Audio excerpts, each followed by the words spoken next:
In this video, I shall be showing you how to turn this picture into this picture using Photoshop Elements.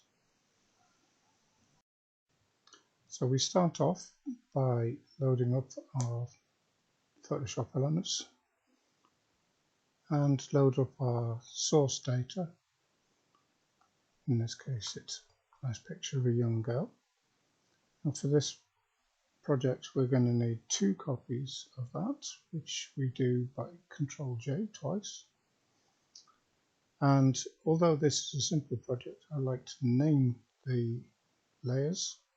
So this first one will be black and white, and this second one we will call threshold.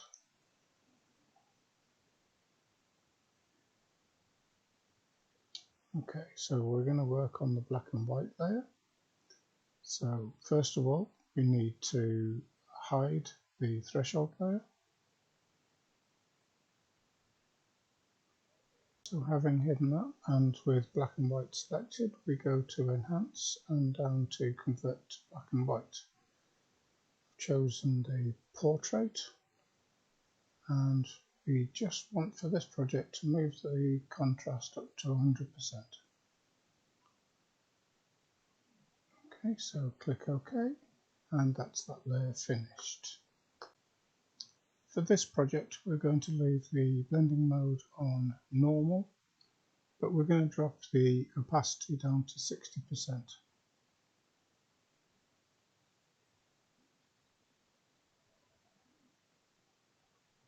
Having done that, we will then move on to the threshold layer, return it so we can view it, select it so that we can edit. Now we go to Filters, down to Adjustments, and then down to Threshold.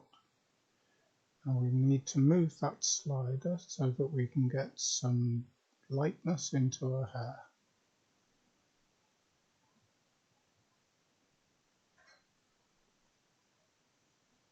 That should be about right there. Click OK. And again, we need to change the blending mode down to overlay. And we need to change the opacity down to around about 40%.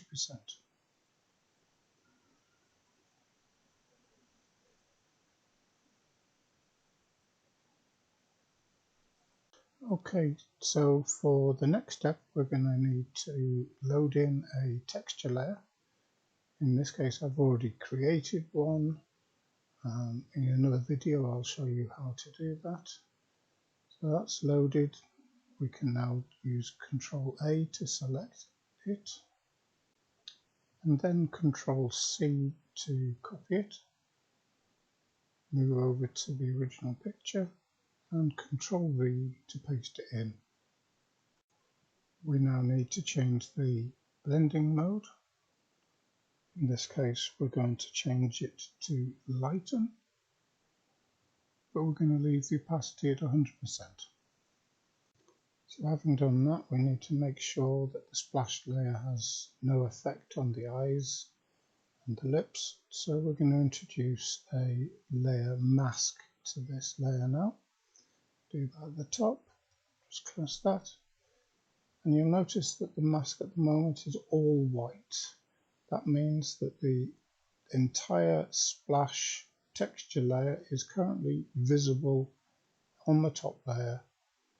And what we need to do is to paint black over the areas of the eyes so that they become transparent and whatever is the layer below can be seen. So having selected black, we can now zoom in.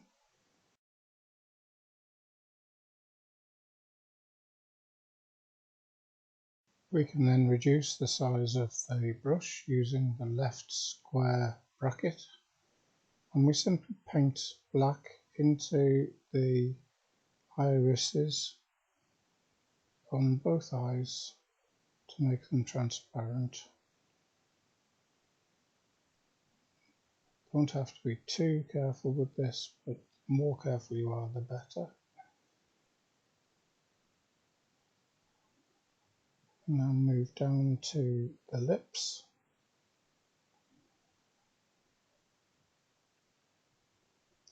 In order to make them easier to spot, take the threshold layer off, and then again simply paint black over where you believe the lips are. You'll notice that there's no discernible change, and that's because the layer below the threshold layer, the black and white layer, has the lips as pretty much white, so there's no change to what's happening. Put the threshold layer back on, and that's your effect. Okay, so I now want to duplicate that mask on the threshold and on the black and white layers. The way that I do this may not be the quickest and easiest, but I use Ctrl-J to double the layer, and I drag the mask down. I can then remove that layer that's had its mask removed, and I repeat the process, Ctrl-J, drag the mask down to the black and white layer, and then remove that top layer altogether. And we can now see the lips coming through. So that's what the picture looks like in full. What we now need to do is to do some colouring on the eyes, the eyebrows, eyeshadows, and on the lips. So we will need a new layer, and we are literally going to paint directly onto the photograph. So again, getting back to labelling, I'm going to call lips, and that one needs to be called splatter.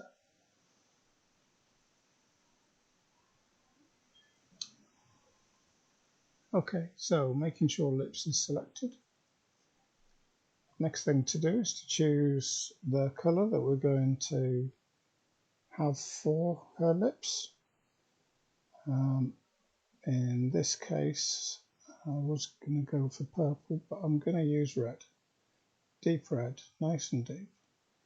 And we literally just paint over it. And because of the blending mode that we're going to use when we're finished, we don't need to worry too much about going over the edge.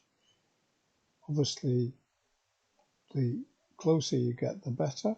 You get a better result. But in this particular instance, because we use threshold to get rid of all the greys below it, it doesn't make a great deal of difference. So we can now change the blending mode, and in this case we're going to use color.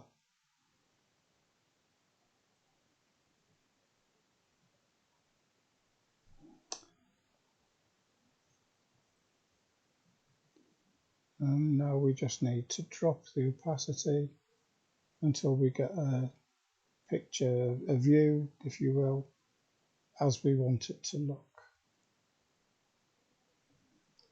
Because we're changing the color, the light and the darks of the original picture still have an effect on the picture.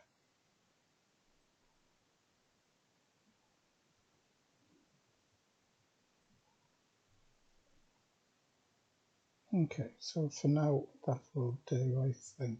Okay, so now we're going to do another layer.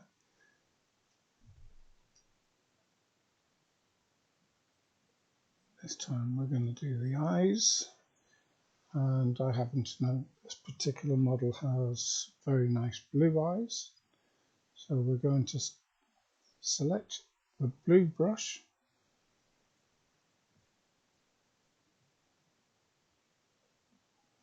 and again we're literally just painting the irises.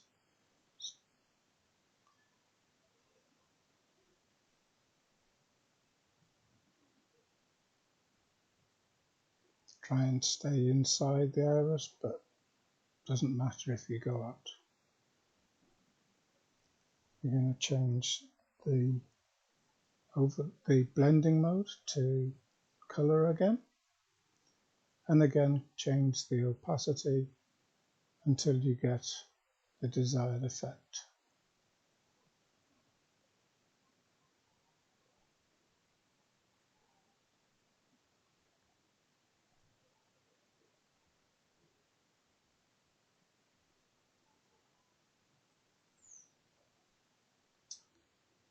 Okay, so the next layer,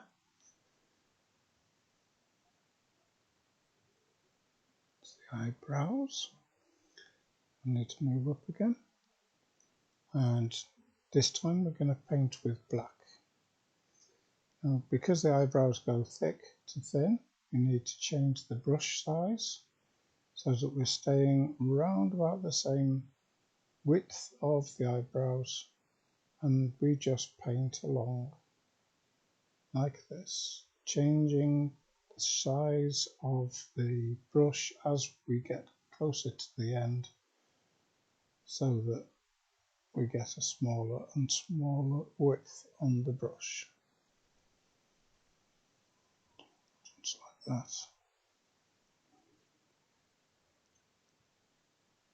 Same again on the other eyebrow, working our way the other way.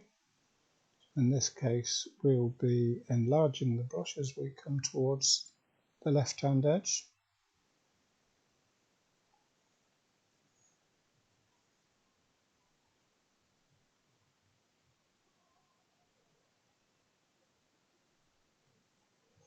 Now in this case, we're going to change the blending mode to color burn. So we'll still get the idea of the black coming into the picture, but this time it's going to darken everything rather than just replace the color. So we're going to drop the opacity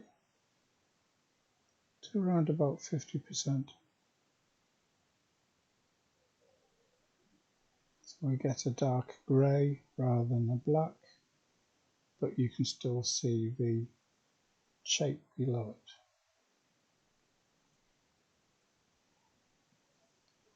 Okay, so on we go to our final layer, which is the eye shadow.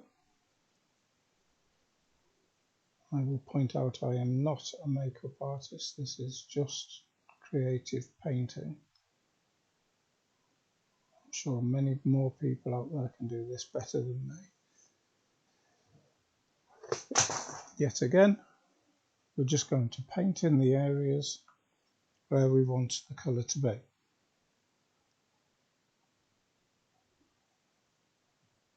Try and keep it looking fairly natural. We're going to start off at the point there and try and give it a curve up to the eyebrow and then along the eyelid.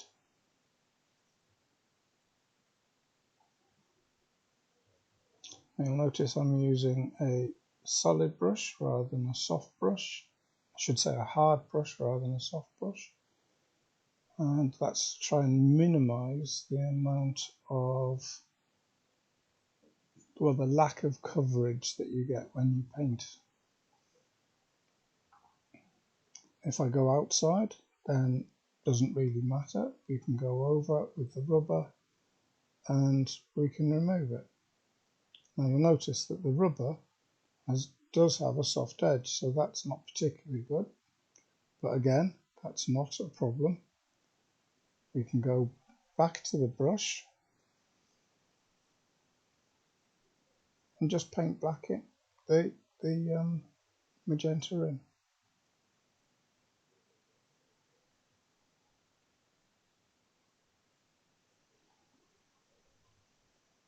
Try and keep a curve. There we go. Right. And then we repeat the exercise over here.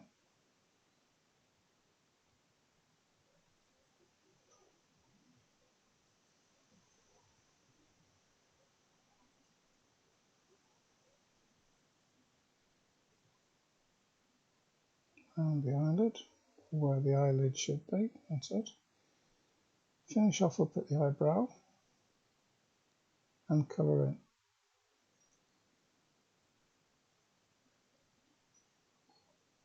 I've been lazy and I've left it on a small brush, but sure, sensibly a larger brush would do this quicker and easier.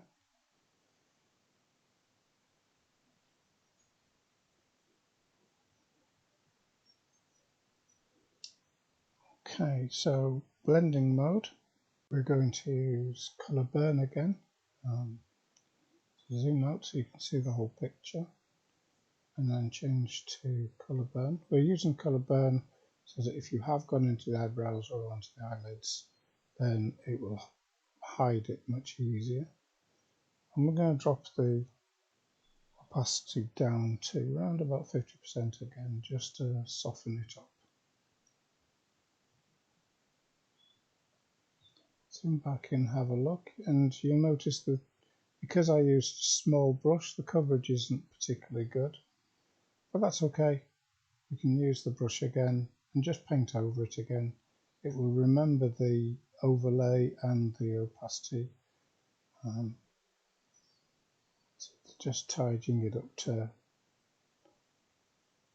make that painted area look more uniform.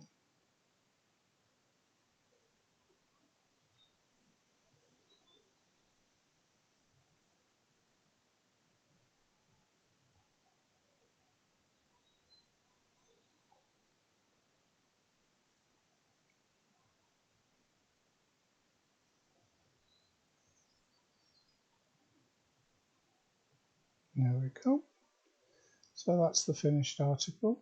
There is just one last little step for me to do, and that's that I don't particularly like the large empty area at the top left hand corner, and there's a big white streak down the left hand edge. So I'm now going to choose to take this into a square crop, drag the grid down, and that's got rid of a lot of that dark area at the top, but the white area is still showing.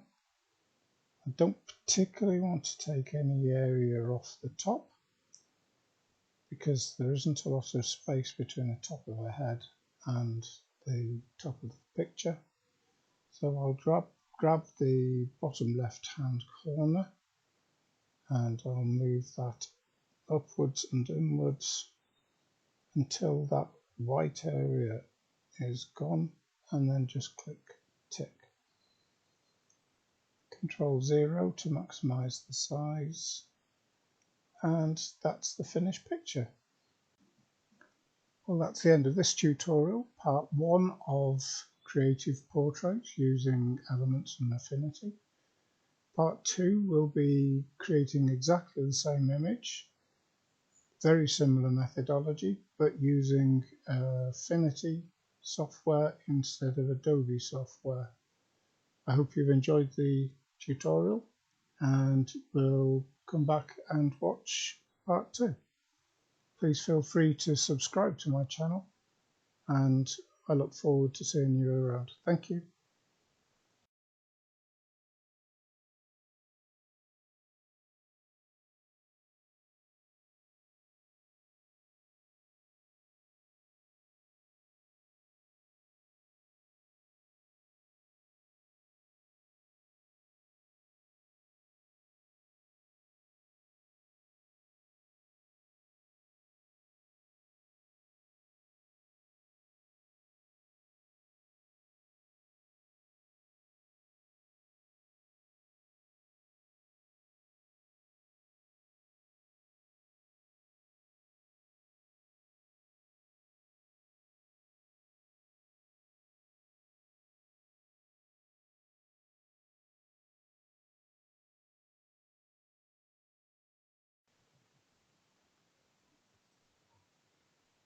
Now we simply go to